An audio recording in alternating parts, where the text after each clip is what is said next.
She backed out, standing with deliberate slowness and absolute fury as she turned to face me, the physical incarnation of Medusa herself, ready to blast me into oblivion with nothing more than a murderous glare. My mortification was marked by a wildly inappropriate laugh, stifled at the very last second. She looked like a cat that had been dunked in a bucket, rage wafting off her, riding every controlled breath. Limp auburn hair stuck to her face, strands of deep red against the pale of her skin. Smudged half-moons of mascara ringed her eyes, set ablaze with fury, and her fitted white t-shirt clung to every bend and swell of her body, tucked into high-waisted jeans that hugged those curves I'd just been salivating over like a second skin. I realized then that the water must have been very cold, and her bra must be very thin. "Tess," I said stupidly, "you look different." I thought, her hands fisted by her sides, and I braced myself to catch one if she swung at me. But she didn't. No, she stood there, unmoving, with water dripping off her in a steady pat, pat, pat on the polished concrete floor. "And you haven't changed at all," she shot with her smart little mouth. "Still the same degenerate you always were. I'll have to update the sign. We've gone 1,825 days without anyone getting groped in the greenhouse. Should have erased it the second I heard you were coming back." I laughed. "Admit it.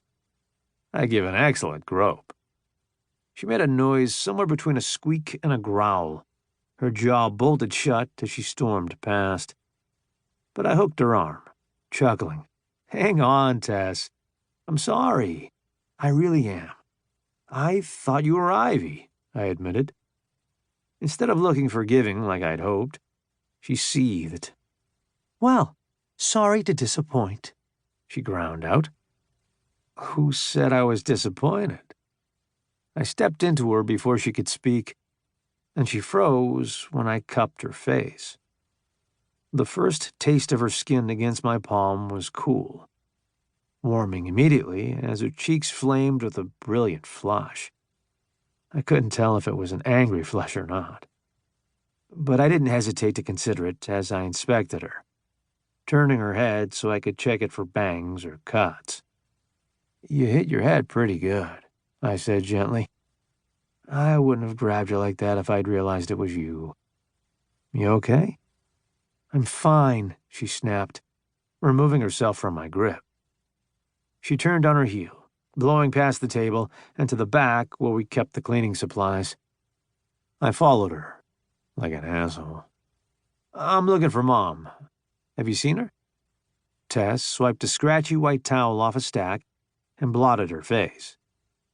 "She's at home, waiting for you. You should go. Now." "Oh, you're not getting off so easy."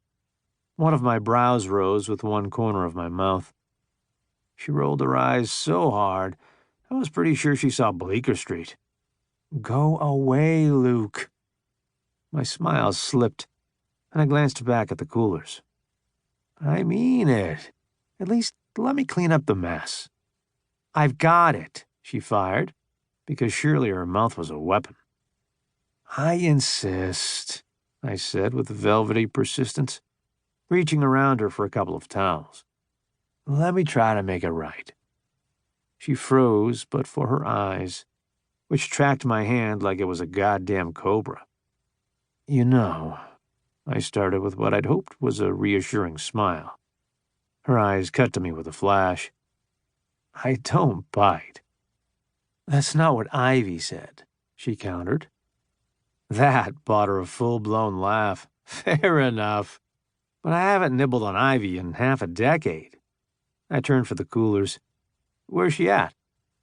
"She's off," Tess said, toweling off her hair. When she thought I was out of earshot, she let out a heavy sigh.